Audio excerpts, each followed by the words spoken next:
Well, thank you, Eric, and I'm going to be much more brief than Eric was, but I just want to take a little bit of time to talk about the constituency account legislation that I had in the last session.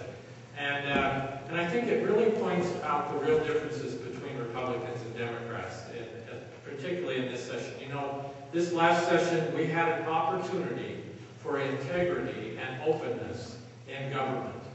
And yet, as this legislation went forward, Senate Bill 310, which was my bill, that completely banned constituent accounts.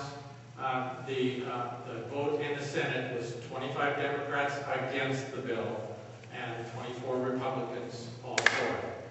I think that this was a travesty. I hated to see that the bill was killed on a partisan vote, because this is all about integrity and openness in government. And that's what we need. That's what we need more of, and that's what we could have had with this bill, because then we don't have constituency accounts anymore. I don't see any need for them. I think that we should, in the next legislative session, even though we do have a bill now that does put some sideboards on it, it's never going to be as good as just banning them altogether. So I think that's what we need, and I look forward to the next legislative session when we can try and get that done. Again, before we move on to the third plank, I have, David, you may walk down to the other end of the floor, on the second floor, and ask for an accounting. Maybe they'll give you one. That's fine. That's what we want. But understand this. It's the difference between leading and following. And today, Montana Republicans are saying we're going to lead when it comes to openness in government. And that's very different than being drugged along, being forced to participate in an open process. The third part of the plank that we're going to put forward is legislation prohibiting the hiring of state legislators for positions in state government, and Representative Tom Gilbert will talk about that. Thank you, Eric, and thank you for being here, everybody. And it's been said that we cannot serve two masters. As state representatives, elected senators, and representatives, we are elected to serve the people of Montana and serve our particular districts. It's become habitual almost lately to see certain state elected legislators start taking jobs for the executive branch. What we'd like to say is that we want to introduce legislation in the next session, as we did last session, to make it a law that we cannot do that. If you're elected to serve as a state representative or a state senator, then you need to serve your elected constituents.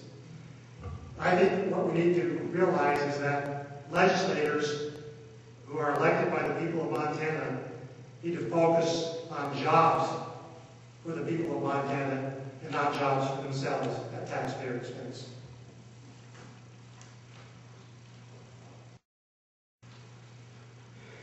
In the fourth plank, here's what I briefly touched on, but Representative Dennis Kumpelberger, the majority leader in the House, is going to talk about the necessity, the absolute need to have campaign finance reports available online to the public. There's really no reason that Montana needs to lag behind in this, and Representative Kumpelberger will outline this initiative. Thank you, Eric, and thank you, Roy and Tom, and thank all of you for being here today. As Eric mentioned, in this day of internet, and we all seem to be doing more things electronically on a daily basis, we believe that there's no reason not to have more easily accessible campaign finance reports. And this past session, I had the privilege of serving as chair of the House State Administration Committee, where we dealt with the election bills and campaign bills and so forth. So I have somewhat of a vested interest, I guess, in this part of the plan. Currently, Montana candidates for public office file their campaign finance reports with the Commission on Political Practices. Any citizen who wants a copy of that report has to call or visit the office and pay a fee to receive a copy of that report. We don't believe that Montana voters should have barriers that prevent or limit access to this information. They should have to pay a fee to see who's financially supporting these Montana candidates seeking public office.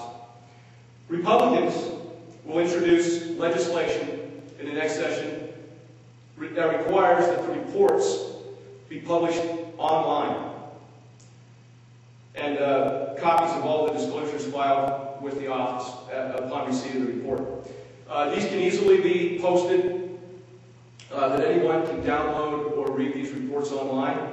The legislation will require that all campaign finance reports be filed online to provide the public with greater detail and flexibility in accessing these disclosure reports.